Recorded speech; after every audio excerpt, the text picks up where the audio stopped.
Tuning in to the online broadcast network, AFTERBUZZ TV. Over 20 million weekly downloads in over 150 countries, and your number one source for after-show entertainment.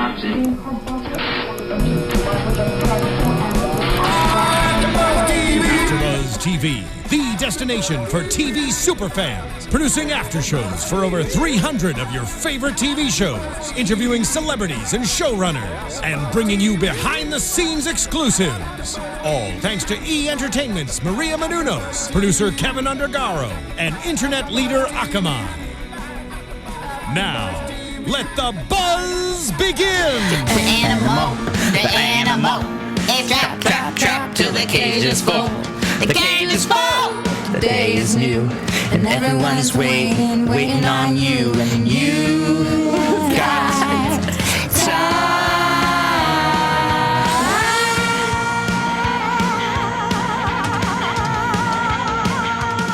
Think of all the noise. I don't even know the rest of it. I don't even know the rest of the sad. Hey guys, what's up? I am Scott Moore. You can find me on the Twitter at sman80. That's sman80. And to the left is the lovely ladies. Can I introduce you? Yeah. This is Megan Switch it up, Thomas. Kay. You can find her at Meg Scoop, like scoop of ice cream. On Twitter, Facebook, Instagram. Oh, and Mr. Twitter, Facebook, and Instagram, and also on Periscope. And this lovely lady is Sterling Cates at Sterling Cates on Twitter, Facebook, Instagram, Snapchat, That's it. and everywhere else. And that's Kate's with an E. And that's Kate's with an E, not cats. Not to be mistaken for cats. Sterling with an S. Sure. Cates with a C and an E in it. Not Shirley Katz. Not Shirley Katz. But what are we doing today? What are we here for? We're here What are we for- doing? We're here for season 3, episode 12, the penultimate episode of Orange is the New Black. Don't make me come back there. It's almost me over, you guys. Come back I know, there. it's the One more penultimate episode. I know. episode. One more after this. Yes.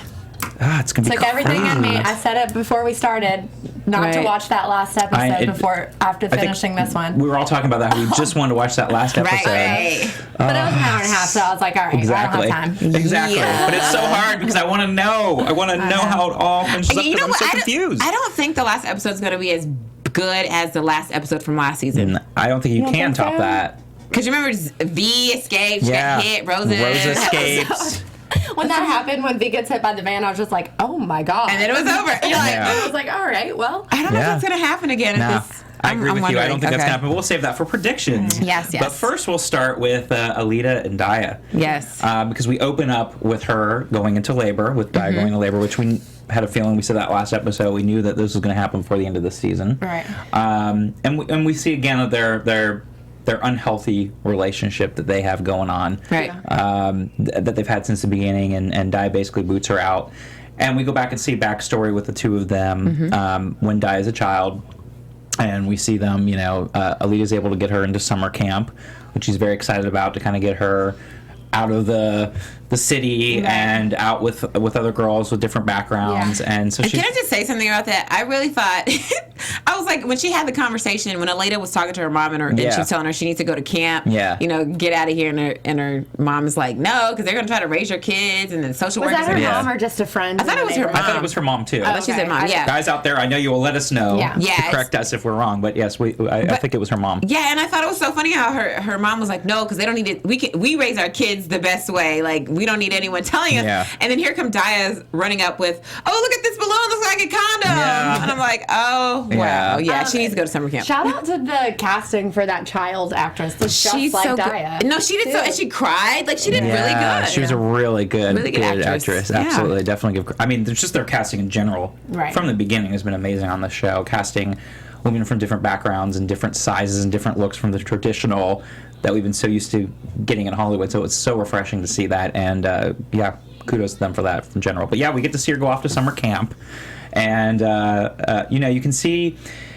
Again, you see these moments at time to time where Alita does care for Daya. She has a weird way of showing it, but at the beginning there, she's basically dropping her off, and poor little Diet was crying, and I was like, oh, like any kid, kind of like you're going away from home for, I think it was like a month, wasn't it? I mean, that's a long time. I remember when I went to camp for a month, and I cried my little eyes out. Yeah, I don't think I've ever been gone for that long. Yeah, it's hard. It's hard to go away for that long, especially when, you have your friends and your family and your room and your space, and it's tough to get away from that. But you see that Aleda really does love Diet, because she gets, you could feel it when she was like rushing off to get to the car, and she's crying. That's what I'm saying. She has those moments there where she's like trying to rush away because she doesn't want to cry in front of her, and you see these little moments from time to time where she does care for her. She just has a strange way of going about it. But yeah, it was like, it was so funny to just watch her with the little car and her hair and everything, and the little jean miniskirt. Yeah. right. Oh, Aleda. So yeah, I mean that was really tough, and you were thinking, I don't know what you guys were thinking, but I was saying, oh my gosh, she's not gonna do well at the summer camp. No, I thought she was. I didn't think she would. Because you can always tell, like, sometimes, and I didn't even know that the story was going to go this way, but sometimes parents they need their kids more than the kids need them. Right. And you could see how, like, she had this, because she's a mom. You can't be a mom and just hate your kids. There's a few people in the world who are like that. But for the most part, even the most messed up moms still love their kids. Absolutely. And that's what Maria said in that conversation she had with Aleda, is like, doesn't really matter, if I'm there or whatever, I probably need my daughter more than she needs me. Exactly. And so that was, and they obviously can't be there. But Aleda has, this opportunity because she's in prison with her daughter. Yeah. Unlike, all these other moms in prison that are separated. But yet they still have this really tense relationship. Yeah, as we saw, I mean, even when kind of going back to present day, when she sees Diet in labor, she's like, I'm a terrible mother, and I never want you to be like I did. And so it's sort of like she wants Diet to do better than what she did for Diet. And like you said, it is a weird dynamic to have them both in prison together, because they have this chance to have a really great relationship because they're there, which is such a rarity. Right. But on the flip side, you see how Diet has to always, you see it early on where she wants to be an artist. She liked her hair being in braids. Yeah. She liked doing all of those art projects. And then when she gets home, it's kind of like she has to go back into a way to appease her mother. Right. Yeah. It's like she could feel like, my mom needs me to, be on her team here. So let me act like I don't really want to be an artist. Let me act like I didn't have fun. Let me act like that was stupid to be there. So I think she's had to compromise pretty much all of her life. Right. So just to, make her mom happy, even though her mom's, said some really horrible things to her and done some, throwing her stuff away. Like, she worked hard on that little paper mache I know. head. Well, it was really sad to watch that, and it was a weird reversal. It was almost like Diet being the mom more than Aleda was because of that. Yeah, and she's finally fed up with seeking that approval from Aleda, because it's really never gotten her anywhere. Right. But it was sad to watch that, because here she was so young. She came back, and I think a lot of it, too, as you saw, is Aleda was jealous. Yeah. Right. Of seeing this camp counselor kind of bring out the side of Daya with the artwork. And it makes her feel like a failure. It does. So like the biggest thing. The moment she gets home, she throws all the artwork away, and it was really sad to see that. And then you watch as Daya kind of downplays it all, like, oh no, I want to be a mom. I just want to be a mom, and it was like, oh my god, and so she doesn't want to.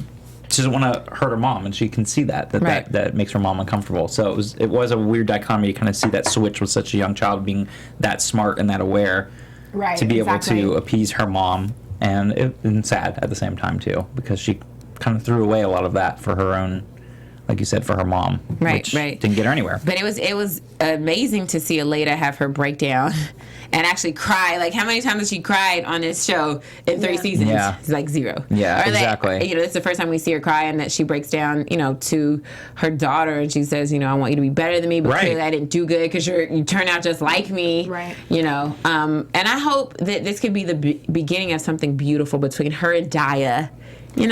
Hopefully. I mean, it's hard to say where it'll go at the end of this episode with what Aleda does with the baby. And that was awful, and I know you two didn't. You were like, oh, I know right away that it wasn't really true, but I really did think when she calls Lady Stash. And she goes, oh, Mrs. Mendez. Yeah. And tells her that news. Yeah, because Daya's bleeding, so it looks like she's miscarrying. It looks like, or she's having major emergency issues here. Right. I for some reason, it just didn't hit me that the baby was actually dead when she called Mrs. Mendez to say that. Because the way the whole episode had already been set up, it was like you see Aleida trying to do better and be a better mom. Right. So what else could she have done to become better? Oh, she could let her daughter have what she really wanted, which is her baby. Yeah. Right. So let me go, and that's why when I saw that scene, I didn't see any tears. I didn't see any sadness. I was like, yeah, she's just telling her that because she wants Mrs. Mendez to feel like the baby's not there and she won't come seeking the baby. Right. Well, I feel like she knew that as soon as Dia looks that baby in the face, and, has that connection, the real connection after, it was she was born, that she knew that she wouldn't want to give her up for adoption. Because you saw that in the flashback a couple episodes ago when Aleida had Dia. She felt the same way. I was like, I'm going to do good. She's going to be awesome. All this stuff. Right. I only took it that split second because I thought, oh, this is an interesting plot device here because we've been setting up this whole thing and Dia told Lady Stash the truth about the baby as a background, and Bennett's disappeared, and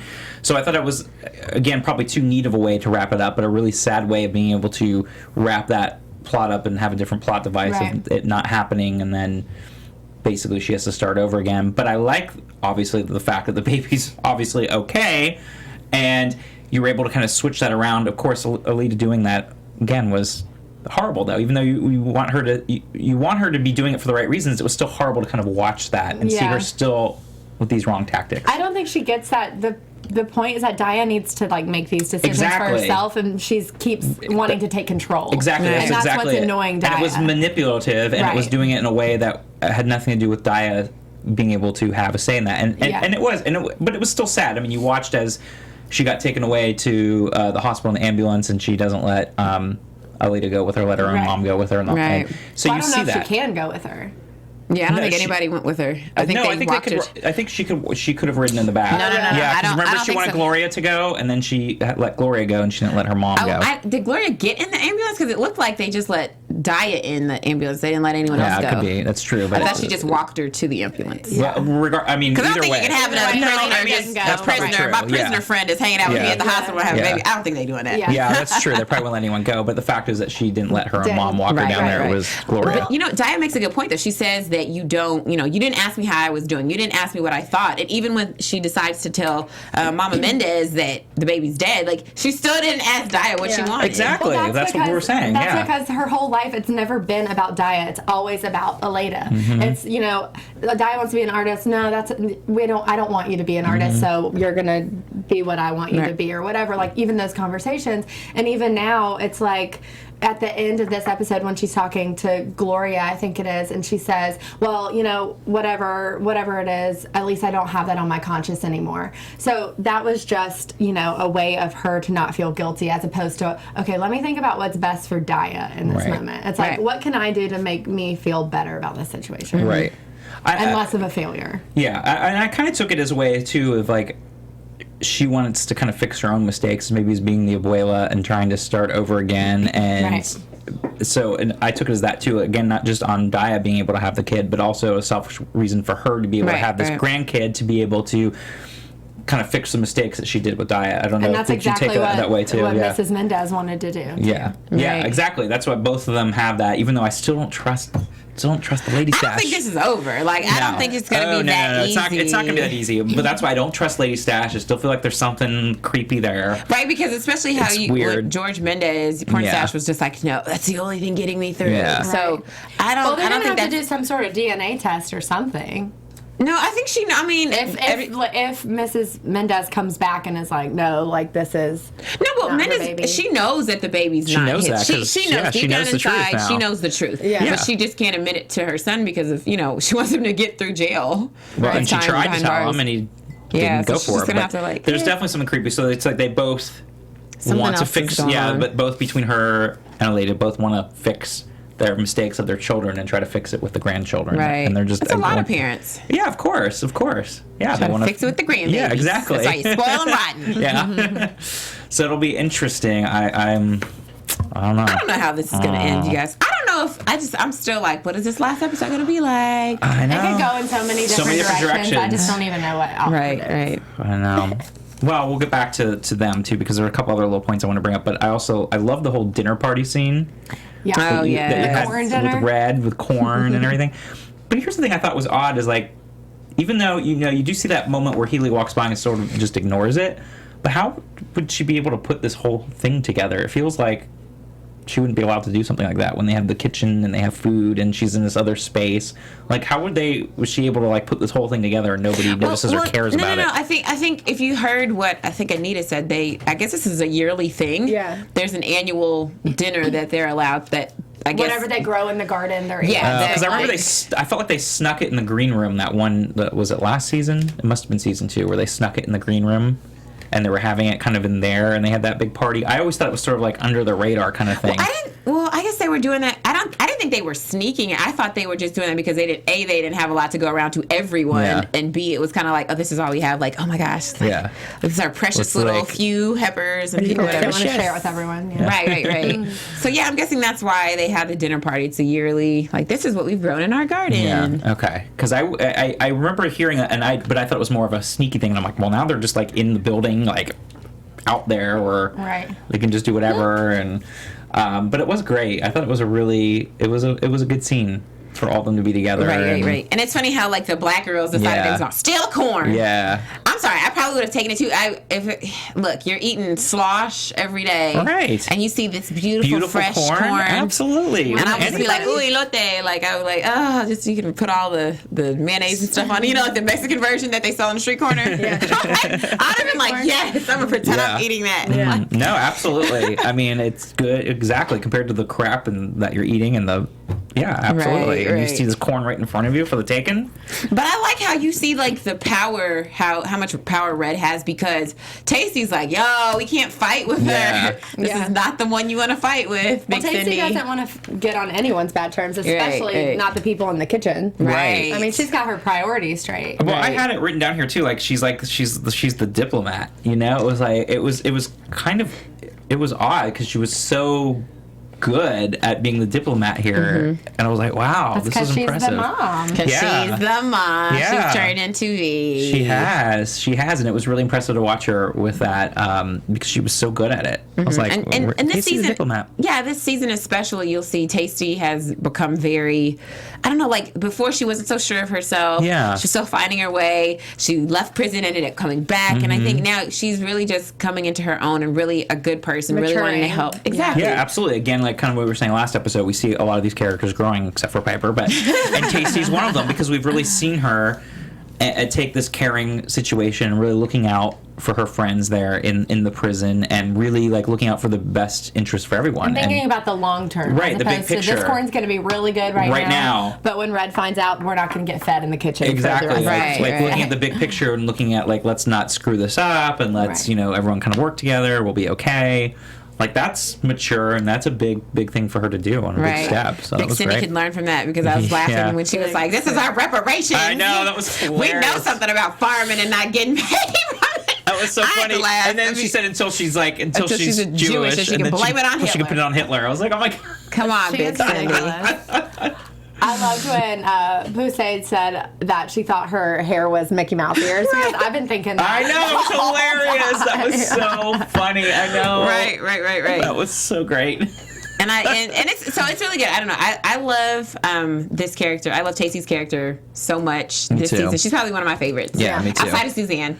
Yeah. And then even with Suzanne, you see that when they're at the movie night, that she's like, she saves a seat for Suzanne. That's her friend. Yeah. She's listening to her talk about her gripe with someone writing fan fiction. Yeah. She's listening to the gripe like about the New Janae. Testament. Right. Everyone, like fan fiction's like New Testament. Oh my gosh. Everyone takes the original. And in a way it is sort of a positive thing, if someone likes your stuff so much that they're writing fan fiction on your story. That's kind of cool. Right. And it's crazy, like, when she comes to the realization, she's like, wait, I'm the mom. Yeah, I know. Like, that's why everyone's telling me, so I'm the leader of the black girls. Yeah. Right, gotcha.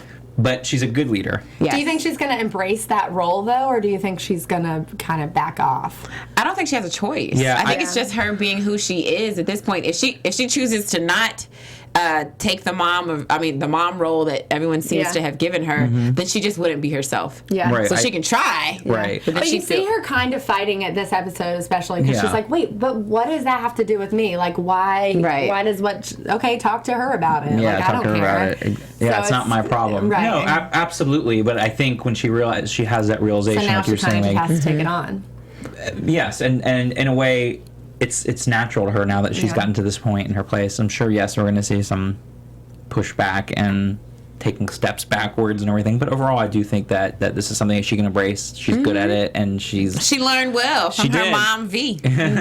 Well, the positive things, not the manipulative, crazy, But it totalitarian wasn't things. Right, but it wasn't always bad with V, because you remember there was, in Tacy's flashback, they had like a family thing going on. Did. So she kind of learns a familial that's what I'm type saying, of like, aspect with V. She took the positive aspects from that, not the totalitarian, manipulation things that V did, and because she learned from that as well.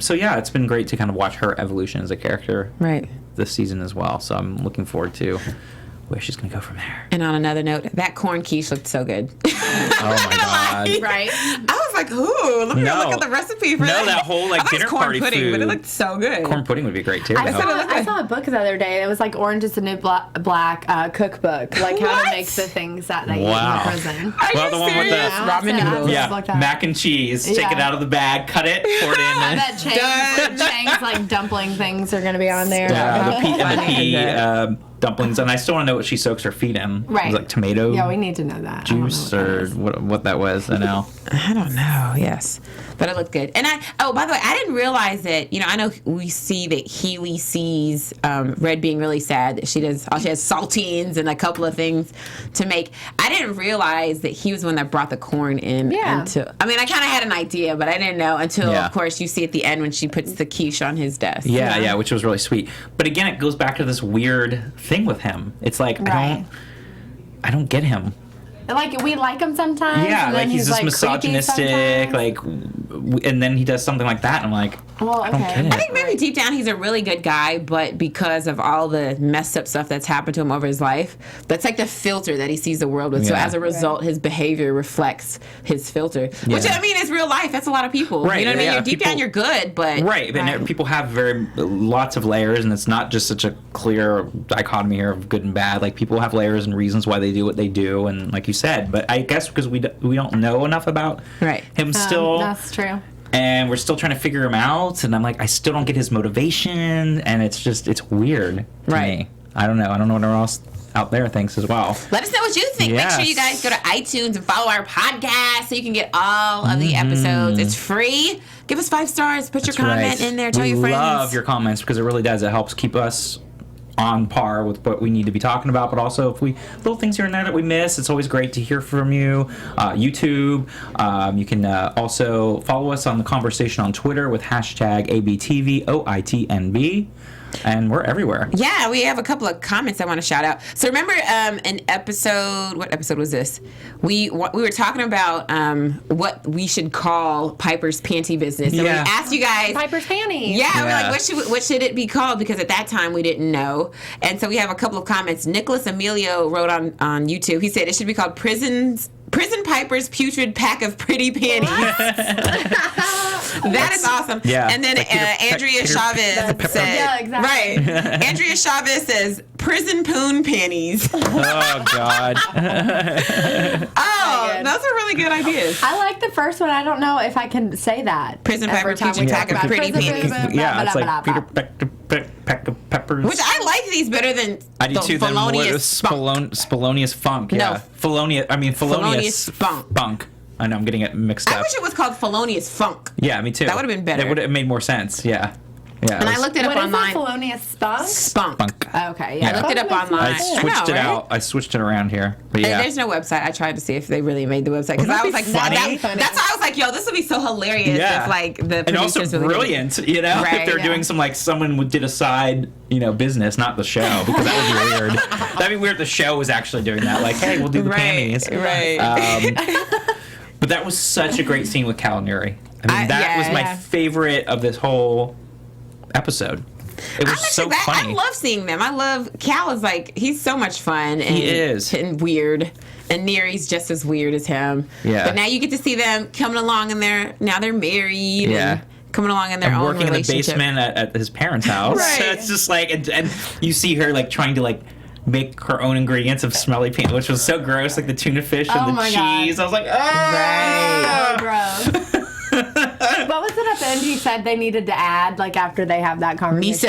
Miso for a base. So I was like, oh my God. So you've done this before. Right. But they had like the best lines because she's like, they're not Kobe beef, you know? Because she like wants to get her friends involved, and then he's like, but this is Piper's illegal thing. Like, you know, let it be kind of thing. Like, now you're trying to take it over and usurp it. It was great. And he had, what was the other line too about, she's like Madam Curry but stupid. I'm like, and she's like, well, I got to get out of here. It's like the doilies, you know, the doilies in the house. I mean, it was so funny. Yeah, so he wants the miso for the base because it's all fish. There's no nuance there. You know. Which is also funny that he was like, how do you not know what a vagina smells like? And at first I was like, wait, what do you mean? Is she not really a female? That's what I thought too at first. Is she transgender as well? Right. Like, that's what I was like. But part of the reason he loves her so much is because he thought she was like... She had this whole super freak with the three-ways and all this other stuff. And then how he was so disappointed that which is so funny because most people would be like, I'm glad she didn't do any of that stuff, you know? Like, it was funny. He was the opposite. Like, I'm so disappointed you didn't have those three ways. I love that story. They're so cute. They are, and he's like, I can't believe I'm saying this, but it's not Dick Cheney's fault. She's like talking about it was the wartime, and right. I'm like, where is this going? That was hilarious. She's like, it was such a busy time. It was wartime, you know. It's like it's different times. I like how they have the new packaging with the vacuum sealed pennies now. I know, that was so with the little funny. labels, with the inmate numbers. Yeah. Are those the real inmate numbers, or are they just making them up? They have to make. I think they'd be making them up. I was gonna say because there's some sort of like risk involved. That's what I'm saying. Because then you could be able to find them, and I don't think they want you that. can either find them, or when this gets busted, they can like pinpoint who is right. Yeah, and that'd be weird too to like get their ID numbers from everywhere. That like doesn't even make any sense. Yeah, but you don't have to just make it up. Yeah, they're just making it up, but it's funny. I thought they had the best comedic relief scene there, and it was so funny. So I guess they're gonna start making their own then too to add to pad the profits. Right. Yeah. And will it work? We'll see. I know. Time will tell. Like miso. People who are buying that like know the difference. Yeah. The kind of people who are educated in that. I love it. You're like educated in that. In that arena of smells. This is miso. Yeah. This is not real vagina fish. smell. Like what? This isn't real. Gross. This is tuna fish and fancy French cheese.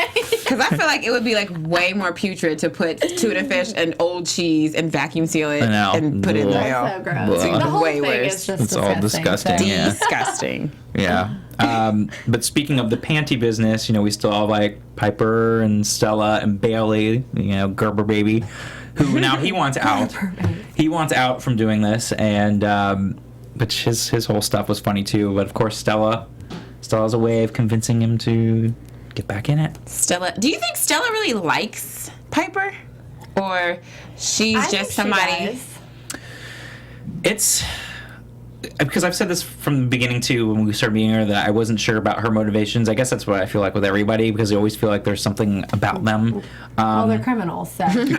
Well, yes, but there's probably something that they're plotting. No, but I'm saying in general, from Caputo to everybody, not just the prisoners. Yes, but I'm saying in general from everybody on the show, like Lady like everybody. I always feel like they have their own motivations, agenda. and they have another agenda that's self-serving for their. So I don't know with Stella because it's weird that she's just kind of come in the picture. Now she's going to be. And now she's leaving. Now so she's going to be released. So what's going to happen with that? But she wasn't new. She's always been around. Us, right. She's new to us, which goes back to those couple episodes, which we were talking about last episode too. Is like how many prisoners are there? There's more than 12. We found out. And you know, like, what's the deal here when you're meeting these people and they're going and coming and it is. So I'm curious to see what's going to happen now if she's going to be released and. How's that going to affect the business? Right. Do you think she'll like help Piper on the outside, or do you think maybe she just came in as a little speed bump with Alex and Piper? I don't know. I I think she's because now that the Alex and Piper thing is over, we kind of need to see where this goes with Piper. So I feel like, you know, since Stella stepped up to become a partner in this, I feel like she's probably going to be her person on the outside. Yeah. But this episode for me showed that I think Stella really does like Piper. Yeah. I think so and too. And was sad when she was like, yeah, we're going to be together. And Piper's like, in business. Yeah. And she's like, oh. At the movie scene. Of course, Piper tried to lead her on before asking her to be a business partner. Yeah. Right. I know. Once again, Piper. Once again. Isn't that crazy to go from the beginning of this series to where we are now and really just, she's like the least favorite character, and she's also not as...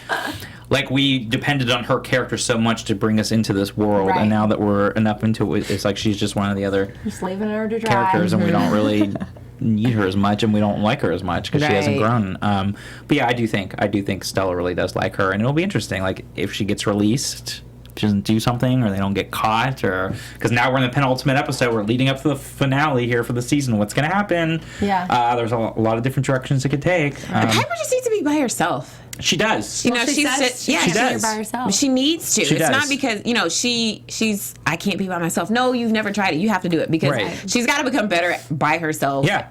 With herself, for herself. Exactly. And you can't do that when your attention is distracted with someone else. Exactly. She's got to figure her shiz out. Right. She really does, because I think that'll help her as a character be able to grow. Right. And so we'll see, but I don't know. We'll say that for predictions. And but her ego being hurt with Alex breaking up with her. Like, I was like, wait, I thought you really loved her, so shouldn't you be hurt because but you're also best cheating on her at the same time, you know? Right. It's like, oh my God.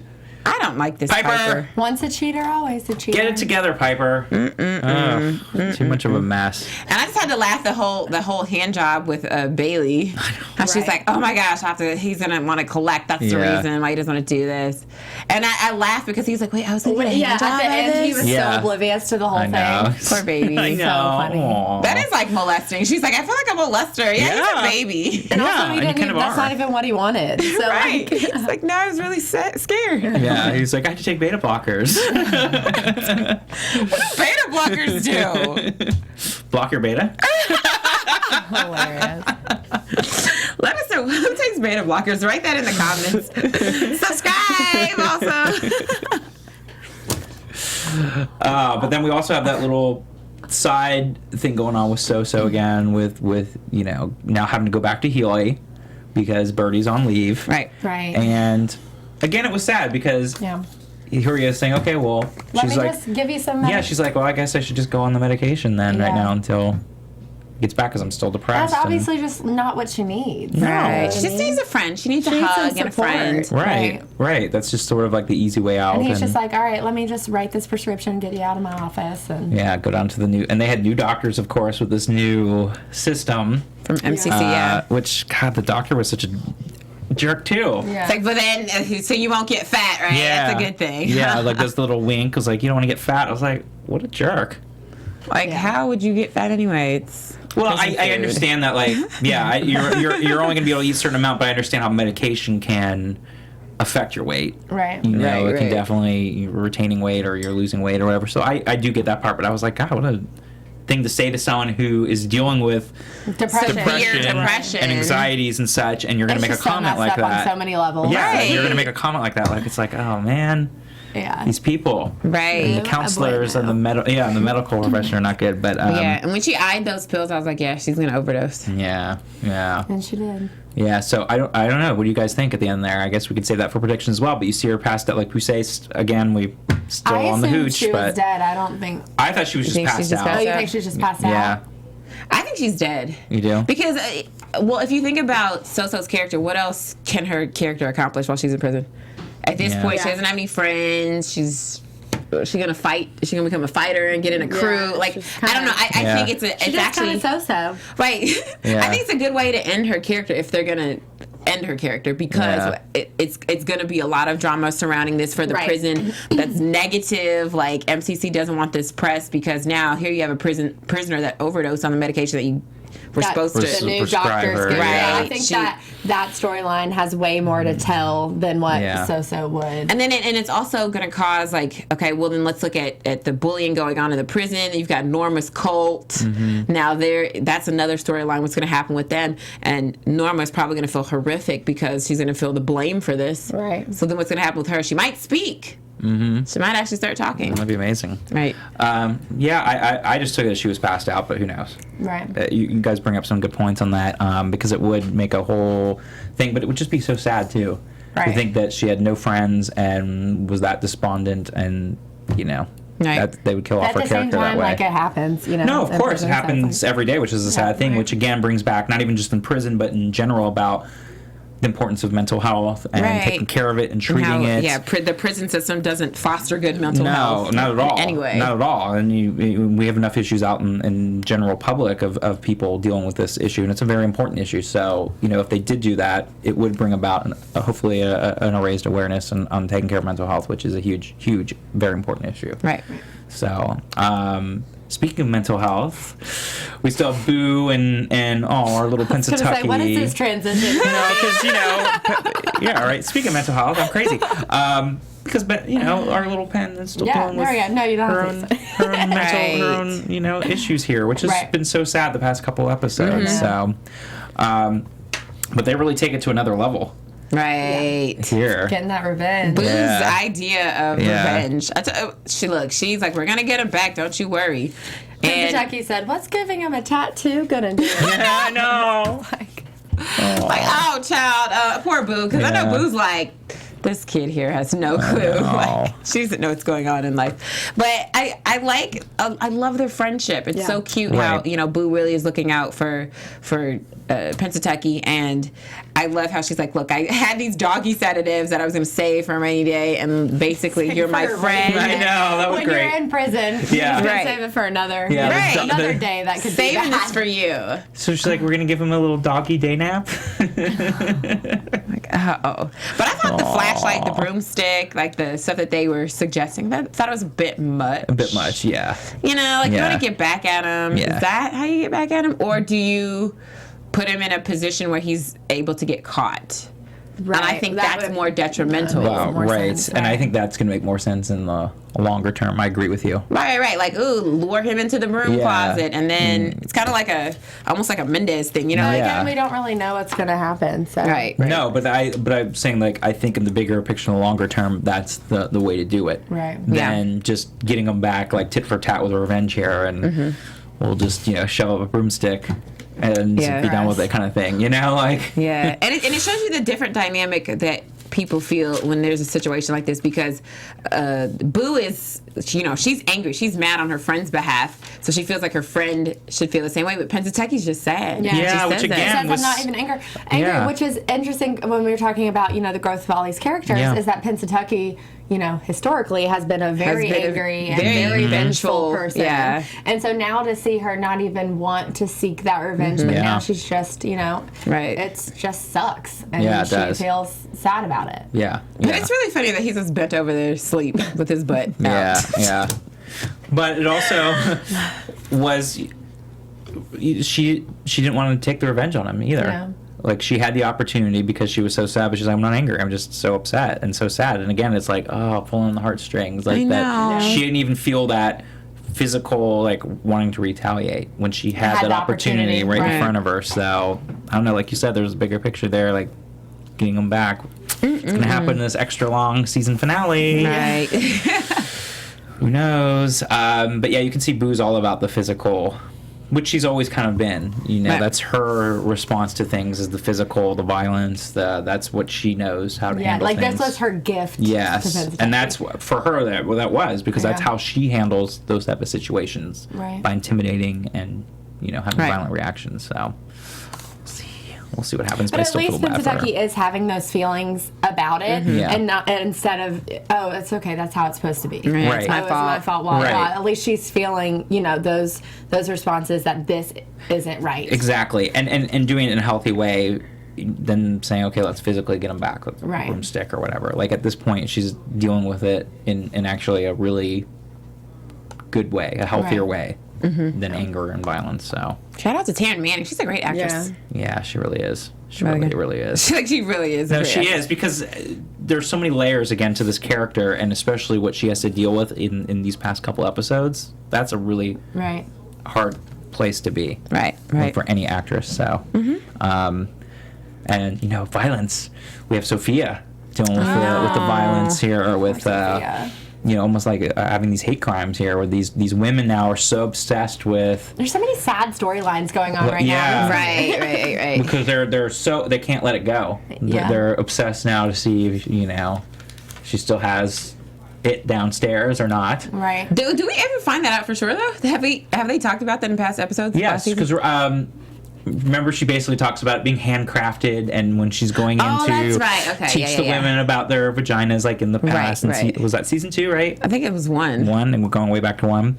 Well, I think the whole reason that she's in a women's prison is because she is fully transitioned. But it also brings up an important issue of like transgender, and the fact that what's between someone's legs is different than how they feel and everything, and that people don't necessarily have to have the surgery or whatever. Right. And so it's sort of like that thing where they say like, oh, it's no one's business, what's between their legs and everything. And the fact that these women are doing that is such a violation. Right. And it brings it out to just in general today when we're dealing with transgender people that are coming out of the closet and people want to know. Yeah, I thought it was an interesting. That was point, very interesting. That when the scene in the salon, when the prisoner or the inmate was saying, my husband's like down the road, like having a real hard time at the all male prison, but it's you not get to fair be that here, you get to be here. And I'd never really thought about that before. Because then I was like, wait a minute. So I understand why she was saying, if you still have your junk downstairs,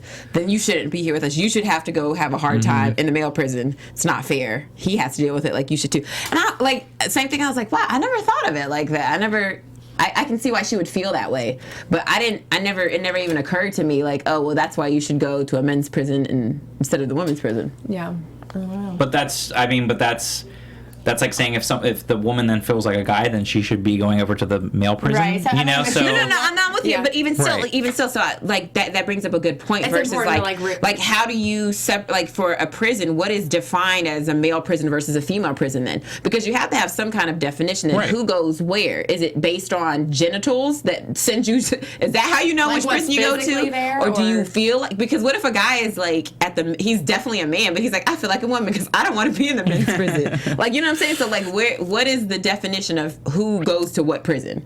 Well, that's what I'm saying. You would have to have interesting conversation. No, it's an interesting conversation, but it goes back to the point of like, even if it is between someone's legs, does not dictate that. So if you're going to therapy, you're going through, you're having hormones, you're having things happen. It's not just something that happens overnight where you're going to prison. You're like, yeah, guys, I don't feel. Today I'm a woman. Yeah. It's not something that cut and dry. So they obviously have protocol, but I don't think that you can then go on and say obviously because of someone's genitals that is the way you divide it up to everyone. Right.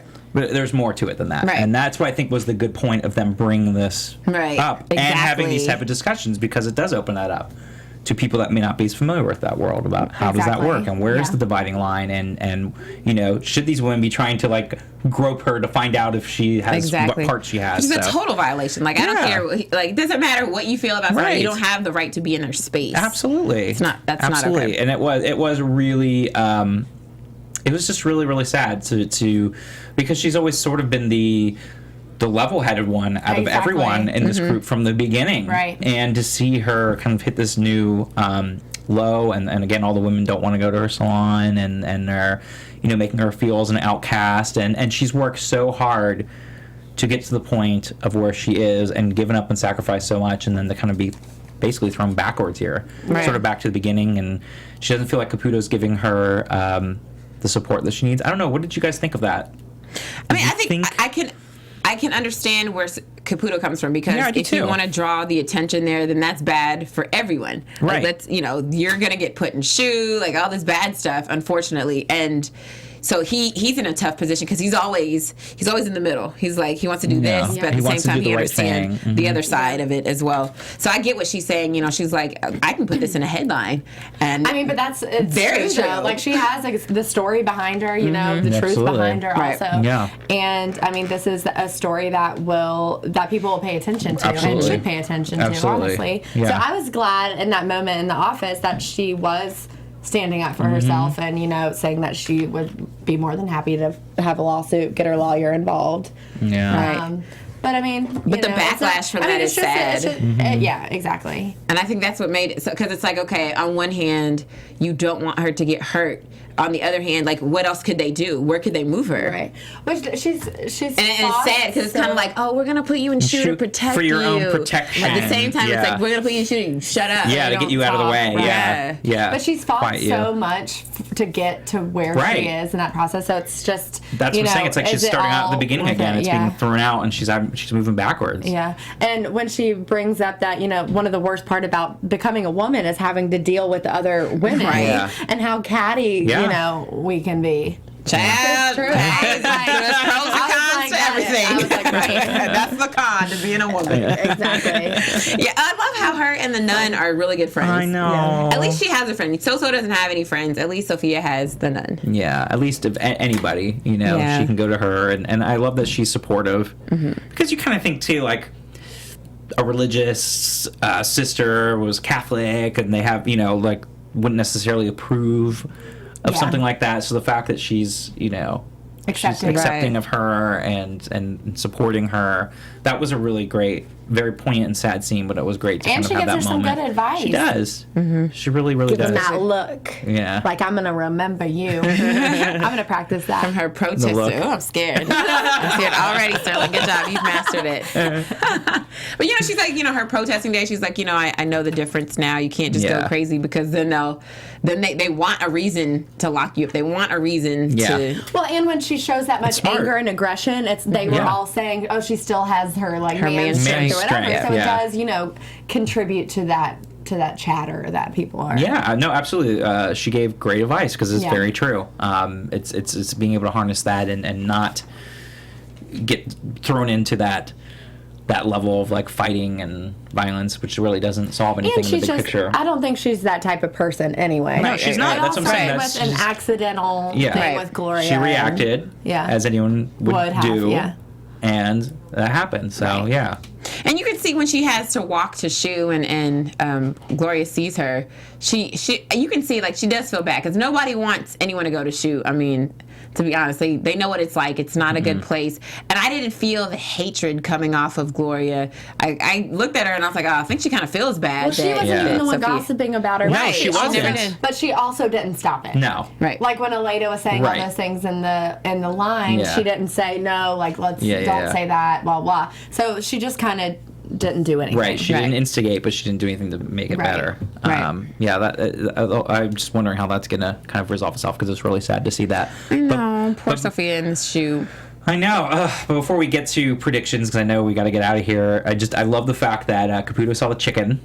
Yeah. That one scene. I know. That was such a great like moment again. Yeah. It's like that. And then the chicken's gone again, but he discovers the oranges. See, I told you. I knew something was going to happen. Right, because of course. It was just too obvious. That is a big hole in the That is gate. Huge. Yeah. Someone could easily escape thugh there. Which begs the question, how did nobody see that ever from doing this perimeter? Is it going back to what we were saying last episode? The COs just don't really care, and they're just kind of like lackadaisical, doing their rounds. It just feels like that was something that was obvious that was never seen before. It's kind of crazy to me that oranges are the only thing that on the outside of that big hole in the gate. Yeah. Like, I feel like Chang could have left through that. She's little. I know. So many people could have get through that. And no one ever really notices her. That's done it exactly. That's what I'm saying. Like, how has nobody seen that? And it took the mysterious chicken, to come back in for him to even notice that. Right. And then, of course, that whole little part here with Danny, and Danny basically admitting to Caputo that his dad gave him the job. He doesn't know what he's doing, which was interesting, because I never thought he was going to admit that weakness to him. And it is interesting when we see Danny talking to his dad, kind of defending Caputo and the you know, and what needs to happen. Yeah, which was surprising me, because I never expected that either. Right, me neither. So is he a good guy, or is he a bad guy? I think he just wants to like prove himself to his father, but he also feels really bad about everything that's happening in the prison. It's so weird because I really didn't take him to be that way. It was a total different route from the beginning when we first met him. That first of all, to admit to Caputo that he doesn't know what he's doing, and then try to do the right thing with his dad. But again, it brings up another big thing going on today about businesses that are so into short-term, quarterly results. Even looking not even beyond the big picture and what else they're doing. That's a big thing in the news now. So it's, again, something that's important, and you're seeing this brought out in the show about, the short-term sightedness of businesses trying to just make their quarterly results and make it good for their shareholders immediately, and they're not looking out down the road and what they're doing for the community and everything else, and long-term investments. So it's another important thing that they bring up in the show, which I think is great. And I love the conversation that O'Neill has with Caputo about he wants to be the union rep, and then Caputo's like, no, I got the white guys, so you need somebody else. And he says, Ford, he's just an empirical man. Like, he's a great specimen of a man. Don't let that fool you. Like, I thought it was hilarious. Was I'm hilarious. Is he? Like, I didn't realize he thought so highly of him. I know, seriously. So cute. I love it. So, let's roll into predictions before we... Your AfterBuzz TV predictions. I predict that this is not the last we've heard of Mama Stash and Mendez. I think she's going to end up coming back and trying to get that baby from Daya. Yeah. I agree. Yeah, there's definitely going to be something with Lady Stash. She's Okay. So, obviously, we know the baby's okay. What about Bennett, though? We're going to see Bennett come back? Is he gone? He has to come back. I feel like he's got to come back in the finale. For one and episode. At least resolve. He's got to come back and take the baby. Yeah. That's what, because it can't go to, because we don't know why he left. Maybe he left so he can get a place. Yeah. I don't know. Well, I know. It'll get be a new job so he doesn't have to work at the prison and worry there's about that. got to be a way that he can, like, successfully get the baby without everyone realizing that it's actually his. You know what I mean? Like, there's that whole problem. Yeah, I don't know. What do you guys think about... so we already talked about So-So. Like, I think that she's dead. And then there's going to be, like, the controversy. So you think she's around dead? I'm still going on the line that I think she's just overdosed and passed out, and maybe she'll live, but it'll still bring attention to the issues. I don't know. Right. Okay. I'm going with she's still alive, but we'll see. I'm thinking about the whole Pennsylvania Coast storyline makes me nervous. Like, once he finds out that, I don't know. I just think he's a very, aggressive person. How is this going to wrap out in this episode? Is she going to get him back? Do you think he's going to be found, like in the laundry room or whatever? Or do you think he's going to wake up and, You know what? I was thinking about that. I think she's going to get in trouble. Do you? Yeah, I don't think it's, at least not this season. We're not going to see him get the justice that he deserves.